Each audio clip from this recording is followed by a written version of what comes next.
Assalamualaikum warahmatullahi wabarakatuh. Perkenalkan, nama saya Fatma Lela Fitri dari kelas HES 3A. Di sini saya akan memaparkan materi pertemuan ke-6 yang berjudul Ijarah Muntahiyah bit Tamlik. Baik, materi pertama yaitu tentang pengertian ijarah muntahiyah bit tamlik. Istilah ijarah muntahiyah bit tamlik terdiri dari dua akad, yaitu al-ijarah atau yang disebut sewa menyewa dan at-tamlik, kepemilikan.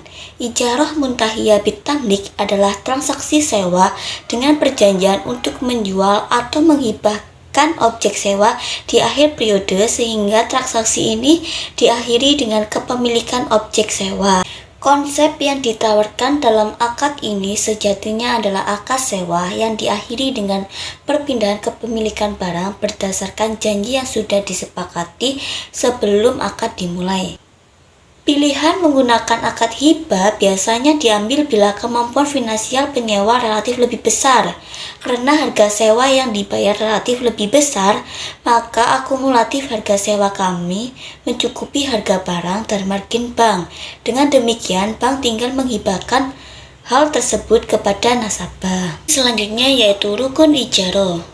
Dalam fatwa DSN MUI menetapkan bahwa rukun ijarah terdiri dari sihat ijarah. Yang kedua, adanya pihak yang berakad, dan yang ketiga adalah adanya objek akad ijarah. Selanjutnya yaitu implementasi IMBT pada lembaga bank syariah. Ijarah muntahiyah bit tamlik banyak digunakan pada bank syariah karena lebih mudah dan sederhana dalam pembukaannya, dan bank tidak direpotkan untuk mengurus pemeliharaan aset bank pada saat leasing maupun sesudahnya. Ijarah muntahiyah bit tamlik merupakan akad sewa penyewa yang berakhir dengan kepemilikan.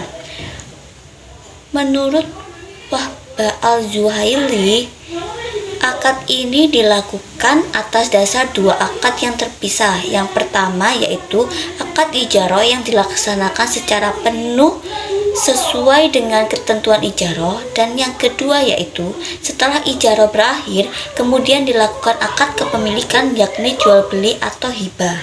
Dalam pelaksanaan IMBT terdapat dua ketentuan, yaitu satu, ketentuan yang bersifat umum, rukun dan syarat yang berlaku dalam akad ijarah berlaku pula di akad IMBT. Baik, selanjutnya yaitu skema pembiayaan ijarah muntahiyah bit tamlik. Pertama, bank syariah dan nasabah melakukan perjanjian dengan akad ijarah muntahiyah bit tamlik.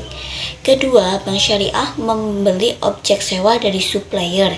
Ketiga, setelah supplier menyiapkan objek sewa, kemudian supplier mengirimkan dokumen barang yang dibeli ke bank syariah. Kemudian bank syariah membayar kepada supplier, dan supplier mengirimkan objek sewa kepada nasabah atas perintah dari bank syariah. Setelah menerima objek sewa, maka nasabah mulai melaksanakan pembayaran atas imbalan yang disepakati dalam akad ini. Materi selanjutnya yaitu tentang al-ijarah al-mausufah al-zimah.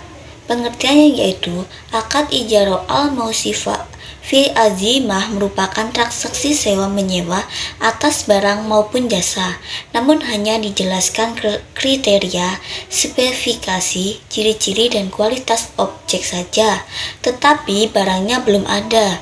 Rukun al-ijarah al-mausufah fil azimah pertama yaitu pihak yang menyewakan atau yang disebut muajir, dan penyewa atau yang disebut mustajir.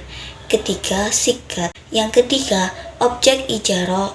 Selanjutnya yaitu contoh aplikasi ijarah al-mausufah fil azimah, yaitu terdapat pada Gojek atau yang disebut GoPay. GoPay adalah layanan e-money yang terdapat dalam aplikasi Gojek Indonesia. GoPay dapat digunakan untuk pembayaran semua layanan Gojek seperti GoRide, GoCard, dan GoSend, dan lain-lainnya, hingga transaksi non-tunai di rekan usaha offline dan online. Akad ini juga dapat diterapkan pada GoPay apabila konsumen yang saldo GoPay-nya sudah terisi dapat memesan jasa atau barang di aplikasi Gojek.